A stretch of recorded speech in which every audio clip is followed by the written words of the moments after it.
The first full trailer for CBS' new Star Trek Picard series was released this weekend, and brought with it a few surprises to say the least. For anyone who's not seen the trailer yet, I'll put a link in the description. I suggest you go and check it out in full before you watch any further. It'll be spoilers from here on out, and this is a trailer you really need to go into not knowing anything. With that out of the way, let's look at a few of the big revelations the trailer reveals. This is by no means an exhaustive analysis, and there are plenty of other guys out there doing that if that's what you're after. I just want to look at a few of the really big reveals and give some thoughts on those. Probably the biggest OMG moment for most fans in the trailer was the appearance of both Brent Spiner returning as Data, or possibly B4, and Jeri Ryan returning as Star Trek Voyager's 7 of 9. In parallel with this, it was announced through Twitter that Jonathan Frakes and Marina Sirtis would be reprising their roles as Commander William Riker and Deanna Troi respectively. Taking those last two first, these are probably the least surprising appearances, as we already knew Frakes was directing 2 episodes of Picard, and both Frakes and Sirtis have a long history of making guest appearances in Trek after the end of The Next Generation.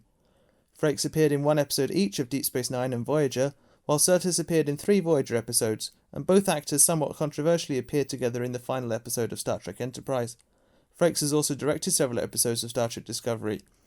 Considering all of this, they were probably the 2 most likely TNG-era actors to guest on the new show, and it makes sense that the trailer would focus on the other 2 more surprising appearances. It may also be that Frakes and Sirtis scenes for the show haven't yet been filmed. Brent Spiner's appearance in the trailer is a little more curious.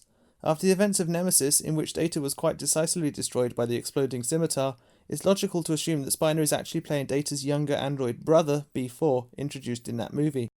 Spiner is credited with playing Data in several sources, however, so whether Data has somehow been resurrected or if B4 has somehow become Data remains to be seen. This also depends a lot on whether the 2009 comic released to tie into the movie of the same year is treated as canon by this series. One thing is notable about Spiner's appearance though, and that is the impressive makeup that has managed to maintain Data's look despite Spiner being 16 years older than he was in Nemesis. Easily the biggest surprise in the new trailer though was Jeri Ryan's appearance as 7 of 9. More than 20 years on from Voyager's triumphant return to Earth, 7 looks and appears to act decidedly more human here than she ever did in the series, and that gives me some hope that we might get to see how her character evolved after the end of Voyager. 7's character arc was always about her journey to become an individual, so I hope as much time as possible is given to exploring that without detracting from Picard and the other new characters on whom the show is supposed to be focusing. It's also nice for big Voyager fans like me to get some continuation on the characters from that show, because besides one very brief cameo from Janeway in Nemesis, we've had nothing since the series ended in 2001. The big question really with these guest appearances is whether they will just be momentary cameos to help Picard and his new crew on their way, or whether we will actually get to spend some time with them and learn about their story and development. Both routes could go wrong if it's not handled carefully. Too little and it's a wasted opportunity, a tease of what could have been, and too much risks taking the power away from the new story and characters that the show is really about. One other surprise guest announcement was Jonathan Del Arco reprising his role as Hugh from the Season 5 Next Generation episode I, Borg.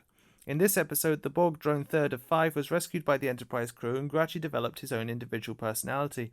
I won't spoil that episode beyond that for those who haven't seen it, although it is likely to be essential viewing before Picard given Del Arco's appearance in the new show. Nevertheless, this announcement, combined with the quite glorious looking Borg cube and a few other Borg references that appear in the trailer, suggests that the themes of individuality and the collective that iBorg established are likely to be revisited here. The idea of Borg drones developing their own identities and the impact of that on the collective was explored a lot more, first in TNG's Descent 2-parter and later in Voyager stories like Unimatrix Zero. The Borg storyline is another opportunity to explore some post-Voyager fallout, as Voyager's return in Endgame dealt a crippling blow to the collective's transwarp network. How the Borg have changed following Voyager's various engagements with them and in the years since is something I'd be very keen to learn more about.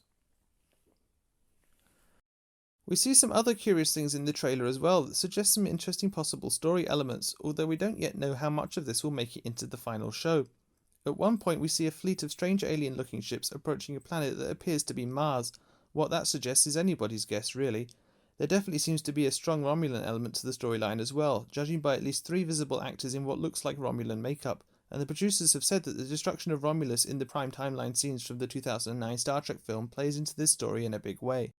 The destruction of Romulus never personally sat easy with me. Physics questions aside, I felt like it was too big an event to throw into the Star Trek universe after so much time and effort was invested into developing the Romulan backstory and bringing them from a shady and suspicious mystery to the edge of peace with the Federation. So while I might have preferred it if the Picard show had ignored that event altogether, I'm hopeful it'll treat it in a way that slightly tones down what seems to be a gratuitous event and develops the implications of it in a way that gives the Romulan story more of a future.